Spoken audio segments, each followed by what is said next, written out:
بسم اللہ الرحمن الرحیم۔ السلام علیکم۔ اسپرٹ آف اسلام چینل میں ایک بار پھر خوش آمدید۔ عزیز طلباء، آج کی کلاس میں ہم سندھ بورڈ کی 12ویں جماعت کی کتاب گلزار اردو میں شامل مختار مسعود کی کتاب آواز دوست سے لیے گئے سبق نمبر 4 قحط الرجال کی بلند خوانی کریں گے اور اسے آسان الفاظ میں سمجھیں گے۔ اس سے پہلے کہ سبق کا آغاز کریں، اگر آپ نے ہمارا channel spirit of Islam subscribe نہیں کیا تو چینل کو سبسکرائب کر لیجئے، ویڈیو کو شیئر کیجئے اور ساتھ لگے بیل آئیکن کو بھی دبا لیجئے تاکہ آپ کو آئندہ بھی اس طرح کی ویڈیوز کا نوٹیفیکیشن ملتا رہے۔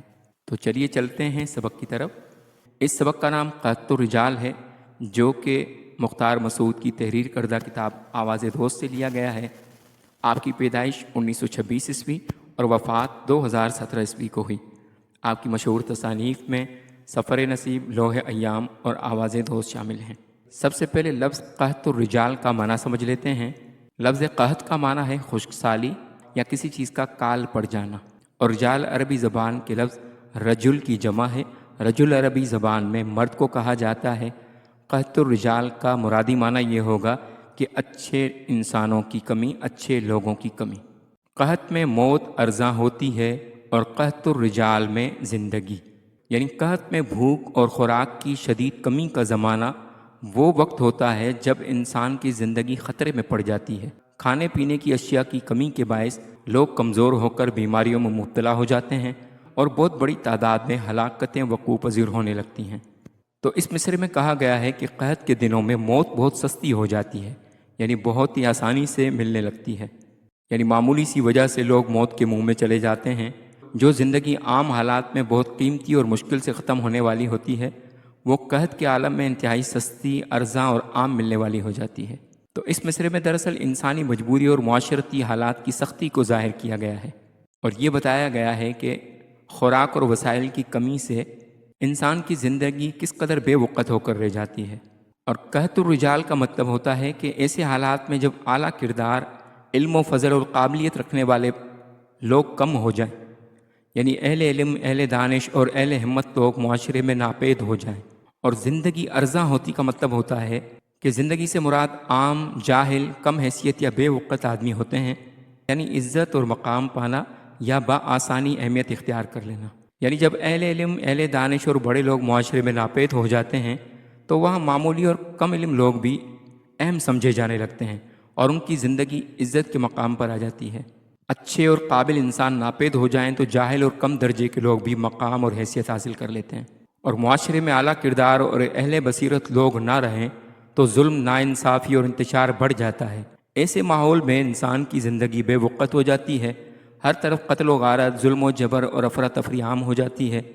یوں لگتا ہے جیسے زندگی بہت سستی ہو گئی ہے، کیونکہ کسی کو بھی کسی وقت مار دیا جاتا ہے اور کسی کی جان کی کوئی ضمانت نہیں رہتی۔ آگے کہتے ہیں مرگ انبوہ کا جشن ہو تو قحط۔ مرگ مانے موت، انبوہ کا معنی ہوتا ہے مجمع یا بھیڑ۔ تو مرگ انبوہ کا مطلب ہوگا لوگوں کی بڑی تعداد میں موت واقع ہونا، اور قحط کا معنی میں آپ کو بتا چکا ہوں کہ کمی یا فقدان۔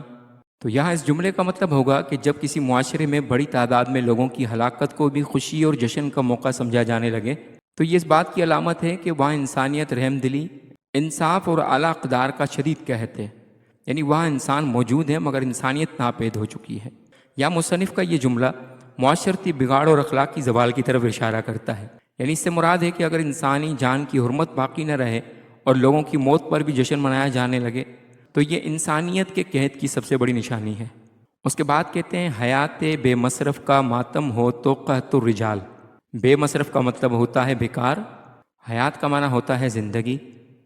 حیات بے مصرف کا معنی ہے کہ ایسی زندگی جو کسی مقصد، فائدے یا کارآمد کام کے بغیر ہو۔ ماتم کا معنی یہاں پر غم، افسوس یا سوگ منانا ہوگا، اور قحط الرجال کا مطلب ہوتا ہے کہ اچھے اور باکردار لوگوں کی کمی۔ تو اس جملے کا مقصد یہ ہے کہ کسی معاشرے میں اگر ایسی بے مقصد اور غیر فائدہ مند زندگی پر بھی غم و اندوہ منایا جائے، سوگ منایا جائے، جیسے وہ کوئی بہت قیمتی سرمایہ ہو، تو یہ اس بات کی علامت ہے کہ اس معاشرے میں اصل اہل کردار، اہل بصیرت اور بامقصد لوگ بہت کم ہو گئے ہیں۔ یعنی جہاں اصل اہل دانش و اہل ہنر کی کمی ہو وہاں بیکار اور بے مصرف لوگ بھی اہم سمجھے جانے لگتے ہیں۔ اور ان کی زندگی کو بھی قیمتی تصور کر کے ان پر ماتم کیا جاتا ہے۔ تو دراصل یہ بھی ایک قسم کے قحط و رجال کی نشانی ہے۔ اس کے بعد کہتے ہیں ایک عالم موت کی لاحق زحمت کا، دوسرا زندگی کی لاحق تہمت کا۔ یہی ایک وہ وقت ہوتا ہے کہ جس میں موت کو بلا وجہ زحمت نہیں دینی پڑتی، بلکہ قحط کی وجہ سے خود بخود لوگ مرنے لگتے ہیں، معمولی سی وجہ سے لوگ مرنے لگ جاتے ہیں۔ تو قحط کے اندر موت کی کیفیت کو بیان کیا گیا ہے کہ اس میں موت کو زحمت نہیں دینی پڑتی۔ دوسرا زندگی کی لاحق تہمت کا، اس سے مراد یہ ہے کہ زندہ رہنے والے لوگ اکثر ناحق بدنامی اور الزام کا شکار ہو جاتے ہیں، یعنی ان کی زندگی پر تہمتیں اور بے بنیاد باتیں لگتی ہیں کہ بلا وجہ زندگی کو بے مقصد گزارے چلے جا رہے ہیں اور وہ اپنی زندگی میں بدنامی اور الزام کی اذیت سہتے رہتے ہیں۔ تو یہ جملہ دراصل اس بات کو بیان کر رہا ہے کہ انسان بعض اوقات دو عالموں سے، دو کیفیتوں سے گزر رہا ہوتا ہے، یعنی نہ زندگی محفوظ نہ موت عزت والی۔ یعنی زندگی اتنی بے مصرف اور بے مقصد ہو جاتی ہے کہ زندگی میں انسان ناحق تہمتوں کا شکار ہوتا ہے۔ آگے کہتے ہیں ایک سما حشر کا، دوسرا محض حشرات الارض کا۔ حشر کہتے ہیں قیامت کے دن کو، اور حشرات الارض کہتے ہیں کیڑے مکوڑوں کو۔ حشر کا سما کا مطلب ہوتا ہے کہ ایک ایسا منظر اور ایسی کیفیت جو قیامت کی ہولناکیوں اور خوفناکی سے مشابہ ہو، یعنی بے پناہ انتشار، بے چینی، افراتفری، خوف اور شدت کا، یہ تو قیامت کا سما ہے۔ دوسرا حشرات الارض کا۔ حشرات الارض کا مطلب ہوتا ہے زمین پر رینگنے والے کیڑے مکوڑے۔ تو یہ لفظ یہاں پر مجازی طور پر استعمال کیا گیا، جس کا مطلب ہے حقیر، کمزور یا بے وقت، بے اہمیت لوگ۔ یعنی ایک طرف ایک ایسا منظر کہ جیسے قیامت برپا ہو، قحط کی وجہ سے لوگ خوف، افراتفری اور ہولناکی کا شکار ہو جائیں، اور دوسری طرف ایسے معمولی اور بے وقت لوگ رہ جائیں جو زمین پر رینگنے والے کیڑے مکوڑوں کی طرح پھیل گئے ہوں، جن کی کثرت تو ہے لیکن قدر و قیمت کوئی نہیں ہے۔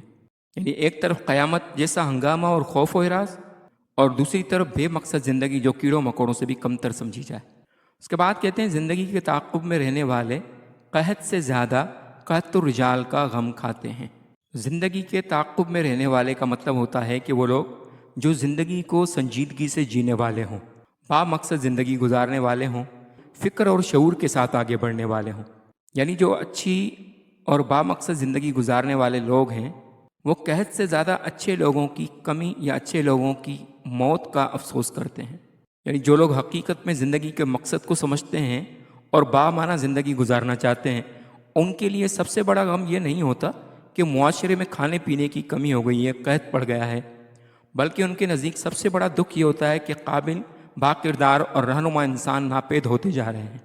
کیونکہ خوراک کی کمی تو وقتی مسئلہ ہوتا ہے، لیکن اگر رہنمائی اور قیادت کرنے والے اہل علم، اہل بصیرت، اہل دانش لوگ نہ رہیں تو پورا معاشرہ برباد ہو جاتا ہے۔ اب پہلے پیراگراف میں تمہیدی طور پر چند جملے استعمال کرنے کے بعد مصنف کہتے ہیں کہ 13 ستمبر 1938 عیسوی کا ذکر ہے۔ میں مسلم یونیورسٹی ہائی اسکول میں 5ویں جماعت کا طالب علم تھا۔ یعنی یہ اس وقت کی بات کر رہے ہیں جب مختار مسعود 12 سال کی عمر میں تھے اور 5ویں جماعت میں پڑھ رہے تھے۔ والد محترم نے فرمایا کہ آج ایک چینی مسلمان عالم ہمارے گھر چائے پر آئے گا، مجھے چاہیے کہ اس سے ملوں اور اس کا آٹوگراف حاصل کروں۔ مہمان کی آمد کی وجہ سے گھر میں سب مصروف تھے، مگر اس تجویز کے بعد میری مصروفیت دوسروں سے کچھ زیادہ بڑھ گئی۔ یعنی جب ان کے والد نے انہیں کہا کہ تم آٹوگراف ان سے لینا، تو گھر کے باقی افراد سے زیادہ میری مصروفیت اس لیے بڑھ گئی کہ نہ میرے پاس آٹوگراف البم تھی، نہ آٹوگراف حاصل کرنے کا تجربہ، کیونکہ زندگی میں پہلی مرتبہ ایسا موقع حاصل ہو رہا تھا۔ میں اس کے آداب سے بالکل ناواقف تھا، یعنی پتہ ہی نہیں تھا کہ آٹوگراف البم ہوتی کیا ہے اور آٹوگراف لینے کا طریقہ کیا ہوتا ہے، اور واقفیت حاصل کرنے کے لیے صرف 2 گھنٹے ملے تھے۔ میں بازار گیا، ورما فوٹوگرافر کے یہاں بہت سے البم پڑے تھے۔ مجھے نیلے رنگ کی یہ چھوٹی سی آٹوگراف البم پسند آئی، جس میں مختلف رنگوں کے صفحات لگے ہوئے تھے، اور جلد پر یعنی ٹائٹل پیج پر البم کا لفظ سنہرا چھپا ہوا تھا۔ اس کی قیمت صرف 6 آنے تھی۔ اس وقت بھی وہ البم مجھے قیمتی لگی اور میں آج بھی اسے بیش قیمت سمجھتا ہوں۔ البتہ ان دنوں وجہ کچھ اور تھی اور ان دنوں کچھ اور۔ سپیر جب میں نے نامانوس خال و خط کے مہمان کے سامنے اسے پیش کیا تو بڑی مانوس مسکراہٹ اور شفقت سے انہوں نے میری طرف دیکھا، کچھ باتیں ابا جان سے کیں اور قلم ہاتھ میں لے کر چینی زبان میں 3 سطریں لکھیں، پھر ان کا لفظی ترجمہ انگریزی میں کر دیا اور دستخط کر کے البم مجھے واپس کر دی۔ لفظ نامانوس کے معنی ہے اجنبی، خال و خط کے معنی ہیں چہرے کے نقوش۔ تو کہتے ہیں کہ جب میں نے ان کے سامنے اپنی البم کو پیش کیا تو انہوں نے چائنیز زبان میں، چینی زبان میں البم میں کچھ لکھ کر اس کا انگریزی میں ترجمہ کیا اور اس پر سائن کر دیے۔ میں بہت خوش ہوا، حالانکہ نہ چینی سمجھ آئی نہ انگریزی۔ ہر اچھے آدمی کے گرد ایک حالہ ہوتا ہے۔ یہاں پر حالہ سے مراد ایک روحانی کشش، یعنی جو بھی نیک بندہ ہوتا ہے، اچھا بندہ ہوتا ہے، صاحب کردار شخص ہوتا ہے، اس کے گرد ایک روحانی کشش ہوتی ہے۔ اس کے نزدیک جائیں تو دل خود بخود منور ہو جاتا ہے، یعنی صرف ان کے پاس بیٹھا جائے تو انسان کا دل روحانی طور پر روشن اور منور ہو جاتا ہے۔ اسی وجہ سے فارسی کا شعر ہے کہ صحبت صالح تورا صالح کنت، نیک لوگوں کی صحبت تجھے نیک بناتی ہے، صحبت طالع تورا طالع کنت، برے بندے کی صحبت تجھے برا بناتی ہے۔ تو کہتے ہیں کہ آج میں روشنی کے اس حلقے میں پہلی بار داخل ہوا، یعنی زندگی میں پہلی بار ایسا ہوا کہ مجھے ایک کشش محسوس ہونے لگی، اپنے اندھیرے چھٹتے ہوئے محسوس ہوئے، یعنی دل دھلنے لگا۔ یہ خوشی کے ساتھ تعجب کی بات بھی تھی۔ اس چینی پروفیسر نے چینی زبان میں لکھنا شروع کیا تو مجھے حیرت ہوئی کہ سطریں اوپر سے نیچے کی طرف آتی ہیں، یعنی عام طور پر اردو جب لکھا جاتا ہے تو دائیں ہاتھ کی طرف سے لکھا جاتا ہے، انگریزی لکھی جاتی ہے تو بائیں ہاتھ کی طرف سے شروع کی جاتی ہے۔ لیکن وہ کہتے ہیں کہ جب چائنیز انہوں نے لکھی تو نہ تو دائیں طرف سے نہ بائیں طرف سے، بلکہ ہاریزونٹلی، بلکہ اوپر سے نیچے کی طرف وہ لائنیں آ رہی تھیں۔ حیرت اس وقت دور ہوئی جب یہ سمجھ آیا کہ ہر اچھی بات الہامی ہوتی ہے اور الہام نازل ہوا کرتا ہے۔ عزیز طلبہ، الہام کہتے ہیں ایسے خیال کو جو اللہ رب العزت کی طرف سے انسان کی رہنمائی کے لیے، انسان کی مدد کے لیے اس کے دل میں اترا کرتا ہے۔ نبیوں پر وحی نازل ہوا کرتی ہے، عام انسانوں پر اللہ رب العزت کی طرف سے الہام ہوا کرتا ہے۔ جس طرح سے شیطان کی طرف سے آنے والے خیالات کو وسواس کہا جاتا ہے، وسوسے کہا جاتا ہے، برے خیالات وسوسے ہوا کرتے ہیں جو شیطان کی طرف سے آتے ہیں، اور اچھے خیالات جو دل پر اترتے ہیں وہ اللہ رب العزت کی طرف سے انسان کے دل میں اترتے ہیں۔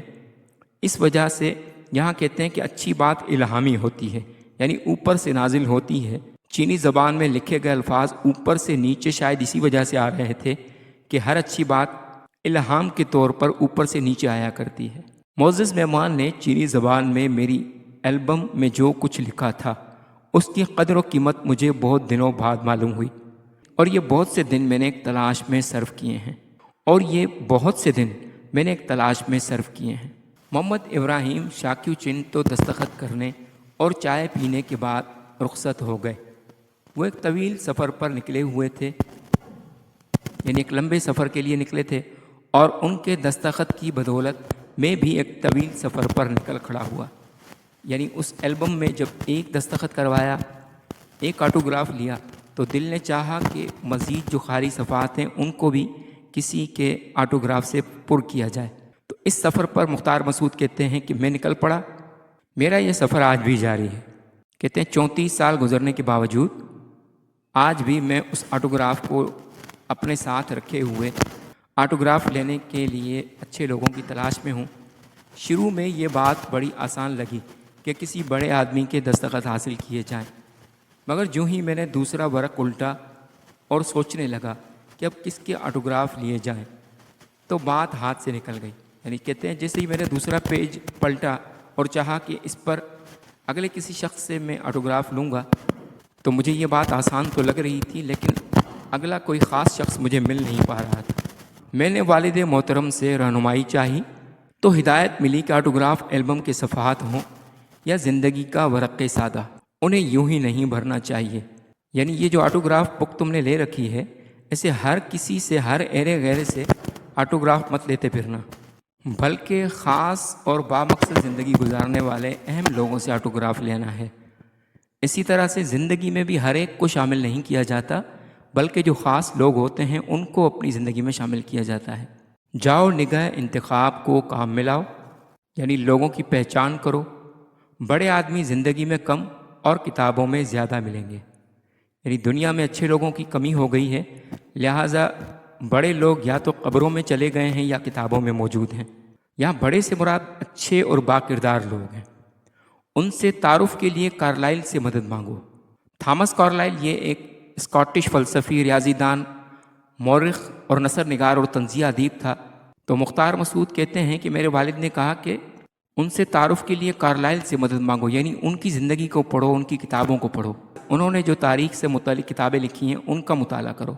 ان سے ملاقات کے لیے پلوٹارک کے پاس جاؤ۔ پلوٹارک بھی ایک یونانی سوانح نگار اور مورخ تھا، اس نے بھی تاریخ لکھی تھی۔ ان کو سمجھنے کے لیے سادی سے لے کر سیموئل سمائلز تک سب کے دروازے پر دستک دو۔ شیخ سعدی یہ ایک بزرگ معلم اور فارسی کے مشہور ادیب گزرے ہیں۔ اسی طرح سے سیموئل سمائل، جن کو سیموئل بکٹ بھی کہا جاتا ہے، یہ ایک آئرش نژاد معروف ناول نگار، ڈرامہ نویس، افسانہ نگار اور مترجم گزرے ہیں۔ تو کہا کہ ان کی زندگیوں کو پڑھو، ان کی کتابوں کو پڑھو، تمہیں پتہ چلے گا کہ خاص لوگ کون ہوتے ہیں۔ راہ کا نشان اتنا واضح ملا تو سفر شروع ہو گیا۔ پہلی منزل نہ عظیم مصنف تھے نہ ضخیم کتابیں، یعنی جب میں کتابیں تلاش کرنے کے لیے نکلا تو بڑے بڑے عظیم مصنفین بھی مجھے نہیں ملے، نہ بڑی بڑی موٹی موٹی کتابیں ان کی ملیں۔ یہ سفر تو بچوں کی کہانیوں کی چھوٹی سی پگڈنڈی پر شروع ہوا۔ پگڈنڈی کہتے ہیں کھیتوں کے درمیان ایک چھوٹی سی مٹی کی بنی ہوئی جگہ ہوتی ہے جس پر چلا جاتا ہے، جو چلنے کے لیے بنائی گئی ہوتی ہے۔ اس حوالے سے کہتے ہیں کہ اسکول میں انعام تقسیم ہوئے تو ایک کتاب جس کا عنوان بہادر لڑکا تھا میرے حصے میں آئی۔ یہ ایک ولندیزی بچے کی کہانی تھی۔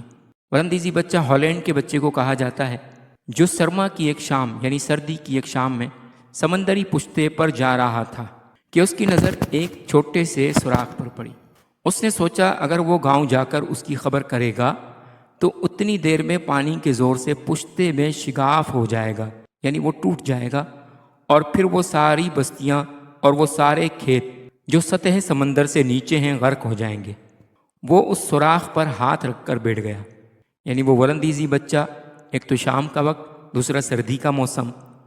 اس نے اپنی معصوم ذہنیت کے مطابق اس پر اپنا ہاتھ رکھ دیا کہ چلو میرے ہاتھ سے میں اس پانی کو روک لیتا ہوں۔